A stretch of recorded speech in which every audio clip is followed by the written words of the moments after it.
Hello students, welcome back to our channel. Today we will study computer from class 8th and the chapter is Microsoft Access, the 4th chapter of the textbook. So let's start this chapter. So basically this chapter is based on a very good or smart software that is called Microsoft Access. Microsoft Access is a software that helps us like a machine that you all know that machine helps us in every task that manages in easy style and speedy style. So this is also a type of machine, we can say that, because it runs exactly like a machine. So Microsoft Access is a software or a database. So let's start about it. A database management system, DBMS, keeps all the data in systematic manner. इस सारे data को systematic manner रखता है so that information can be retrieved easily whenever you need it. जब भी आपको इस information की आवश्यकता होती है इसे आप आसानी से समझ सकते हैं. एंड डेटाबेस क्या है? Database basically an organized collection of data. So data का ऑर्गेनाइज्ड कलेक्शन जो डेटा को एक नॉर्मल से कंडीशन में रखा जा सके, दैट्स इट. कि डेटा को आप एक serial by आप रख सके, that is called database basically. So database is basically organized collection of data. Database arranges information in such a way that any specific piece of information can be accessed any time.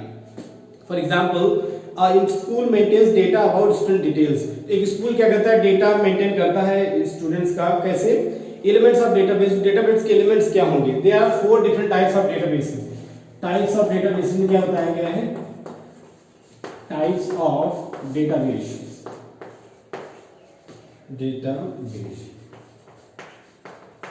Types of database में क्या? पहला क्या है?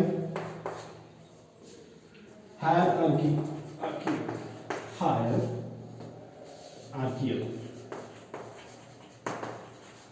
Second one is network.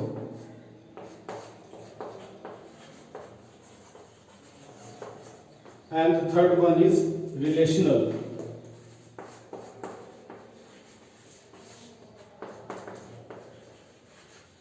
And the fourth one is, that would be Roman one.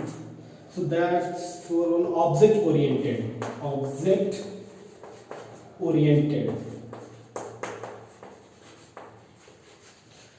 So basically elements of database are 4, that is hierarchical, network, relational and object oriented. So of these, the relational database model is the most popular.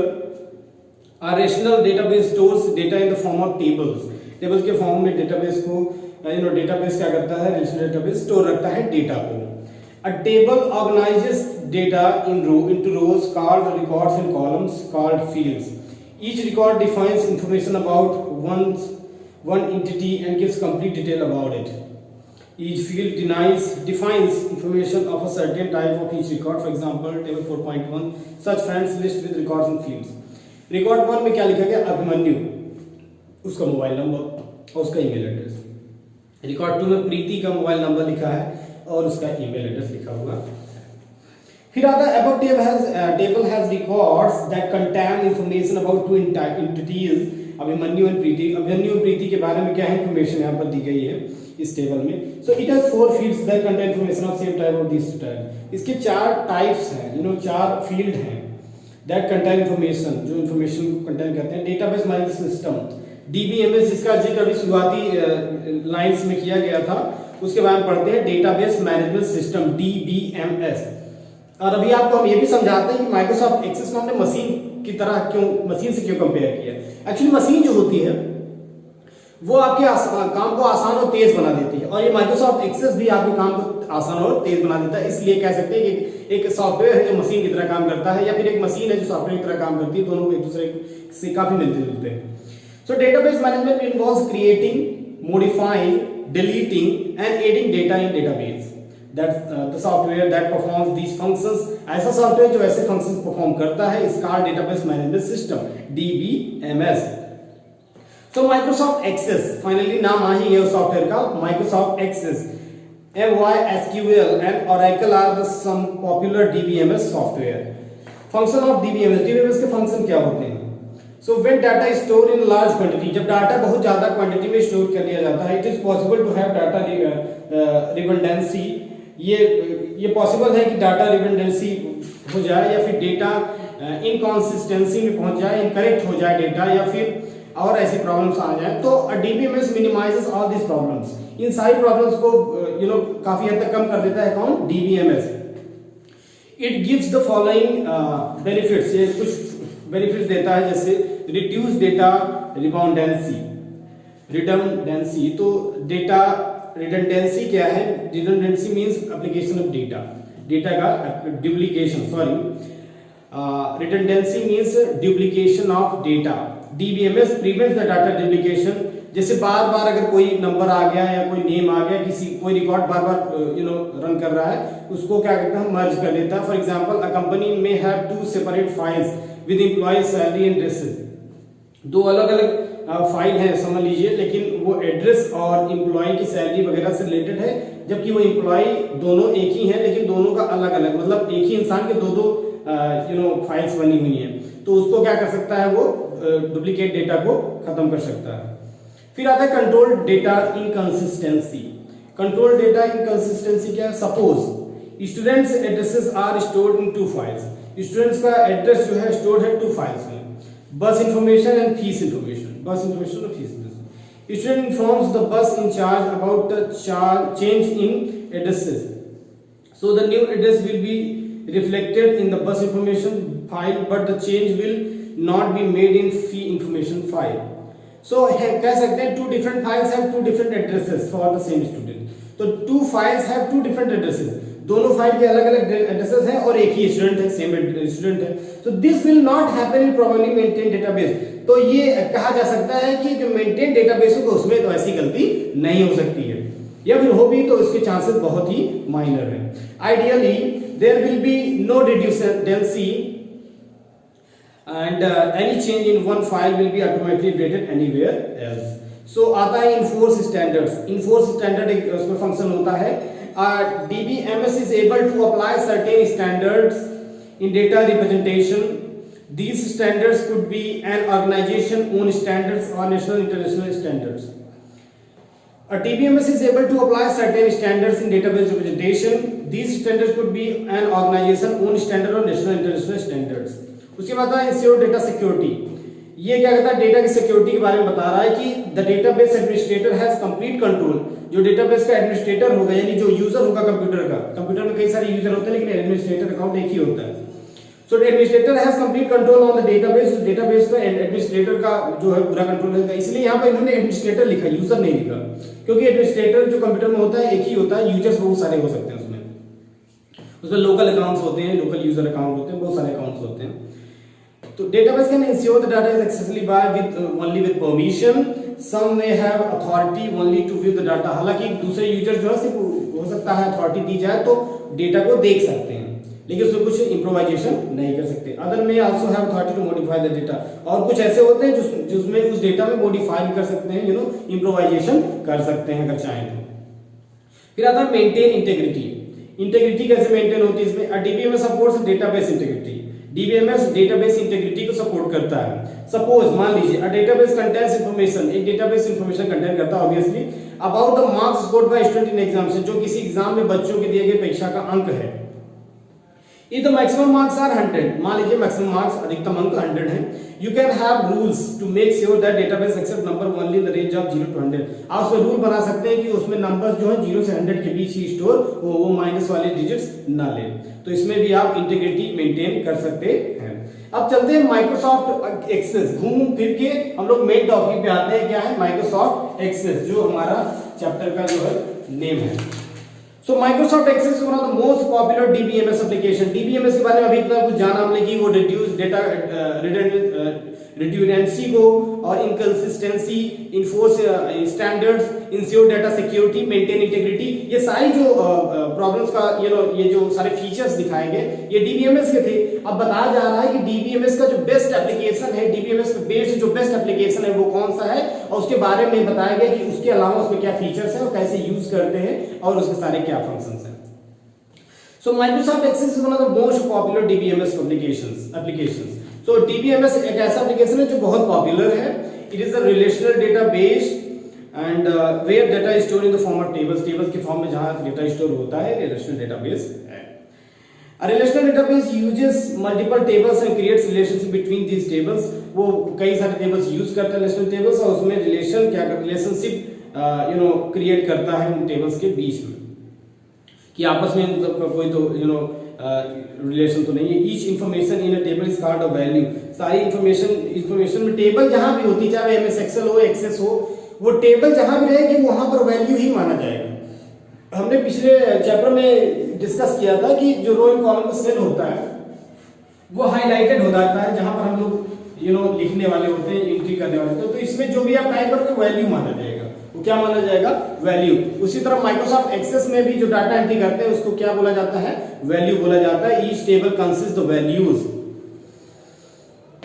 So each information in the table is called a value. A value is located in the intersection of column and row. बता दिया इन्होंने भी कि column और रो की intersection से बना जो आपका है उसी में क्या रखा जाएगा? वैल्यू स्थित रहेगी। The total number of values in a table. किसी टेबल में total number of values, value की जो टोटल नंबर होती है, is the number of rose multiplied the number of columns. तो मल्टीप्लाई मीनिंग कि रो इनटू कॉलम का जो मल्टीप्लिकेशन होगा, जो प्रोडक्ट होगा, वही उसका वैल्यू होगी, टोटल नंबर ऑफ वैल्यू। फिर other types data in MS Access. MS Access में कितने डेटा टाइप्स होते हैं? So data type control what you can enter in the field. Data जो टाइप होता है, डेटा टाइप का मतलब होता है किस प्रकार का डेटा आप एंटर कर रहे हैं। मान लीजिए आपको अंक आपको मार्क्स डाले, तो मार्क्स आप ऑब्वियसली किस में डालेंगे? न्यूमेरिकल वैल्यू में डालेंगे। लेकिन अगर आपको बुक्स के नाम लिखने हैं, इतने बुक्स, ये बुक्स हमने खरीदी हैं, तो बुक्स के नाम एक अलग रो में लिखोगे और उसके प्राइस अलग रो में लिखोगे। तो जो प्राइस लिखोगे वो डिजिट्स में लिखोगे और जो उसका नाम लिखोगे उसके अल्फाबेटिकल वैल्यू रहेगी। तो उस तरह से उसका डेटा टाइप सिलेक्ट करना होता है। After selecting the data type you can enter the values easily in the Microsoft Access application. So data type controls what you can enter into a field. So table 4.2 specifies the data types available in Microsoft Excel 2007. So data type text के बारे में बताया गया है, उसका text का description. एक data type और डिस्क्रिप्शन का कॉलम बनाया गया, उसके बारे में बताया गया कि टेक्स्ट क्या है। It is used to store text अगर आपने सिलेक्ट कर दिया टेक्स्ट डेटा टाइप, तो आपको फिर क्या सिलेक्ट स्टोर कर सकते हैं? सिर्फ टेक्स्ट ही स्टोर कर सकते हैं। कॉम्बिनेशन ऑफ टेक्स्ट के बहुत सारे combination and numbers like address के नंबर जो होते हैं ना, जैसे pin code and all that, तो उसको स्टोर कर सकते हैं। Numbers that will not be used in calculation, और ऐसे नंबर स्टोर कर सकते हैं जिनका कैलकुलेशन में कोई यूज नहीं होगा, लाइक फोन नंबर और postal cards. Default size is 50 but can store up to 255 character. Default उसका साइज क्या है? 50 है, लेकिन 255 कैरेक्टर्स में स्टोर किए जा सकते हैं। अब बात करते हैं मेमो की। उसमें memo it is used to store long text like notes and description. Notes और डिस्क्रिप्शन अगर आपको लिखना है तब आप मेमो का यूज करिए, मेमो डेटा टाइप। फिर आता है number. It is used for numeric data that will be used in calculations. Number numeric data और कैलकुलेशन करना है आपको, न्यूमेरिक डाटा स्टोर करके ही कैलकुलेशन कर सकते हैं, तो नंबर डेटा टाइप का यूज करिए ऐसी स्थिति में। फिर आता है डेटा टाइप, ये date and time. So it stores date and time values. ये डेट और टाइम वैल्यूज को स्टोर करता है। You can display the dates and times in various formats. तो विभिन्न प्रकार के कई सारे फॉर्मेट्स में आप डेट और टाइम को शो कर सकते हैं if you select date and time data type. Auto number, it stores an integer that increments or decrements automatically as add or delete records. Auto number में क्या होता है? ये ऑटोमेटिकली इंटीजर्स में इंक्रीमेंट और डिक्रीमेंट करता रहता है। एज यू ऐड और डिलीट रिकॉर्ड्स, अगर आप ऐड करेंगे कुछ तो वो इंक्रीमेंट हो जाएगा, डिलीट करेंगे तो डिक्रीमेंट हो जाएगा ऑब्वियसली। फिर आता है लॉजिकल, यस और no. It can only two values, it can have only two values. इसमें सिर्फ दो ही वैल्यूज हो सकती हैं, ट्रू और फॉल्स। या तो ट्रू होगा ऑब्जेक्ट या तो false. You can adjust the format setting to display as yes, no or true, false. OLE object क्या है? This stores pictures, graphs, sound, word processing and spreadsheet files. Hyperlink, this is a link to internet resource, ये internet resource का क्या है, link है। Attachment, this special data type new in Access 2007 enables you to attach external files to an access database। Attachment में क्या होता है, special data type है ये 2007 एक्सेस में नया है। enables you to attach external files को आप इसमें अटैच कर सकते हैं डेटाबेस को एक्सेस करने के लिए। फिर क्या आता है, आफ्टर क्रिएटिंग फील्ड्स, ये सब क्रिएट करने के बाद fields you all need to set the data type for each field. सारी फील्ड में आपको फील्ड पहले बनाना पड़ता है, फील्ड बनाने के बाद आपको डेटा टाइप सेलेक्ट करना होगा। Follow the steps to select the data type. Data type select करने के दो बताए गए हैं स्टेप्स। पहला स्टेप क्या है, क्लिक द फील्ड हेडर। पहले इसको इरेज करते हैं। कह रहा है क्रिएट द फील्ड हेडर। पहला टॉपिक है फील्ड हेडर को आप क्या करें, create, that is a data type. Data type जिसमें क्या होगी, एक फील्ड हेडर और डेटा टाइप की जरूरत होगी obviously. Click on the data sheet tab in not already selected. आप डेटाबेस टैब को सिलेक्ट करिए इफ नॉट ऑलरेडी सिलेक्टेड, अगर सिलेक्ट नहीं है तो आप डेटाबेस को सिलेक्ट करिए। उसके बाद in the data type formatting group, data type formatting group में क्या होगा, click the arrow with data type. Data type के साथ क्या करिए, एरो क्लिक करिए। Select the required data type, data type को सिलेक्ट करिए जो आपकी जरूरत, जो आप चाहते हैं। And from the drop down list जो होती है, ये जो इतनी लिस्ट है यहाँ पर डेटा टाइप का बताया गया ऑप्शन, यहाँ से आप सिलेक्ट कर सकते हैं। Choose a data type 4.1 picture में दिखाया गया है, इसको अपने बुक में देखिएगा। फिर आता है creating a database using temple. फिर उसके बाद इसी का ऑफ दिया गया। फिर ओपनिंग है एग्जिस्टिंग डेटाबेस, पहले से आपने डेटाबेस तैयार किया उसको कैसे ओपन करेंगे। और फिर totalling, sorting and filtering data. उसके बाद आपका चैप्टर कंप्लीट होगा। तो students, this is a long chapter, so now we are ending this video. We will upload the second part of this chapter. Please like the video, subscribe the channel and hit the bell icon.